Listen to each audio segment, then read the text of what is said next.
February 1959. 9 young hikers vanish in Russia's Ural Mountains.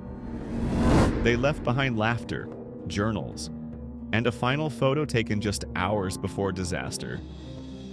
2 weeks later, rescuers found their tent, slashed from the inside, boots and coats left behind. Bodies lay frozen, some mid-crawl, some with shattered bones, one missing eyes and a tongue. The Soviets blamed nature, then sealed the files. But rumors never stopped. Radiation, strange lights, unnatural silence. Over 60 years later, the Dyatlov Pass mystery remains ice-cold and red-hot with speculation. They were bright, bold, and fearless. 9 students and recent graduates from the Ural Polytechnical Institute. Led by Igor Dyatlov, a charismatic 23-year-old engineering student, the group set out for a 190-mile trek through the Ural Mountains. Their goal, Mount Otorten, a remote peak sacred to the local Mansi people. Nearby the slopes of Kholat Syakhl, Dead Mountain, loomed, so named not for the hikers but because little grows there, and few animals roam its windswept slopes.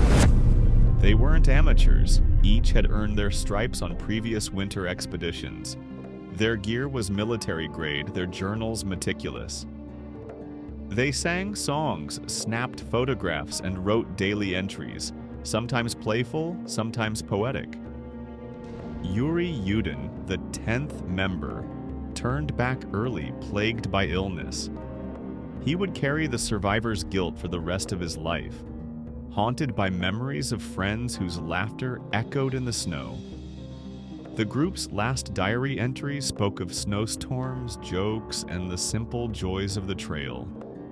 Their final photo shows them smiling, unaware of what awaited. When the group failed to return, families grew anxious. The Soviet authorities dispatched search teams, first students, then soldiers. On February 26th, they found the tent. It stood upright, half buried in snow, but what they saw inside was chilling. The tent had been sliced open from within, as if its occupants had fled in panic. Inside, chaos. Clothing left folded, boots and hats untouched, a logbook abandoned mid-entry. 9 sets of footprints, some barefoot, others in socks, trailed away from the tent and into the darkness, into minus 30 degrees Celsius temperatures with howling winds and blinding snow. What could have driven 9 rational, experienced hikers to abandon their only shelter, half-dressed in the dead of night? The footprints led searchers down the slope and into the edge of a dense forest. There, beneath the twisted branches of a cedar tree, they found the first 2 bodies, Yuri Krivonishenko and Georgy Doroshenko. Both were almost naked, their skin burned, hands battered, as if they'd desperately tried to climb the tree for safety or to spot the tent in the darkness. Between the tree and the tent, 3 more were found. Igor Dyatlov, face frozen in determination. Zina Kolmogorova, her hands scraped raw, as if she'd fought her way through the snow. And Rustem Slobodin with a fractured skull, yet no external wounds to match the injury. The positions of the bodies suggested they were trying to return to the tent, crawling, falling, succumbing to the cold one by one. But the mystery only deepened with what searchers would find next. It took 2 more months for the last 4 to be found, buried under 4 meters of snow in a ravine deeper in the forest. Their injuries were shocking. Lyudmila Dubinina's ribs were shattered. Her tongue and eyes were missing, likely the result of natural decomposition and scavenging animals, not violence. Semyon Zolotaryov's chest was crushed with massive force, as if struck by a car, yet his skin was barely broken. Nikolai Thibault Brignola had a fatal skull injury, again with little external damage. Alexander Kolevatov, the last, had a broken nose and neck trauma. They were found wearing some of their friends' clothes, suggesting the group had shared garments in a desperate attempt to survive the cold. Among their belongings was a camera.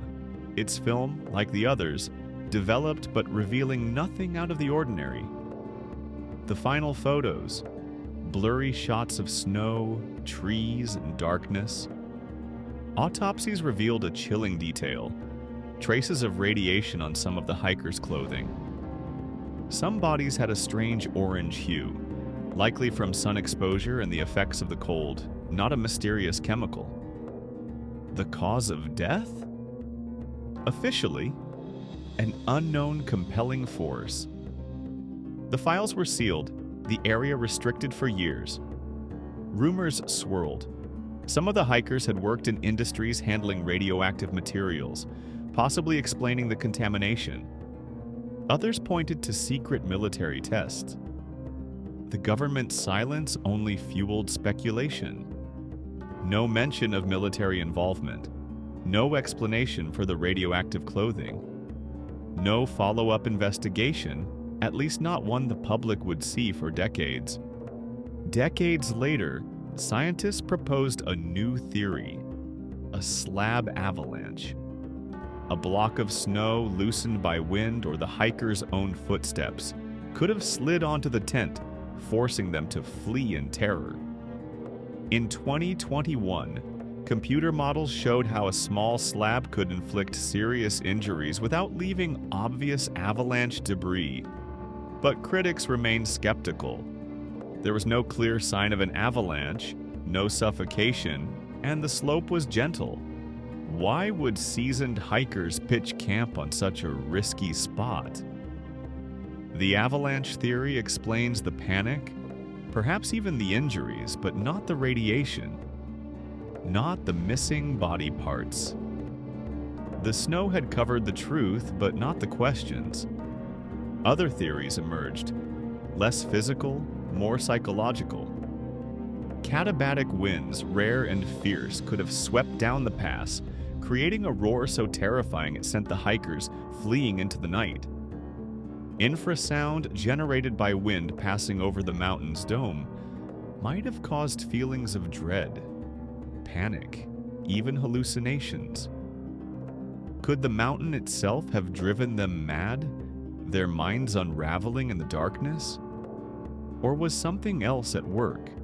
Something beyond nature's grasp? Many point to the military. The region was near Soviet testing grounds, and the Cold War was at its height. Some believe the hikers stumbled upon a secret experiment: parachute mines, sonic weapons, or something even stranger. The injuries, some say, resemble blast trauma.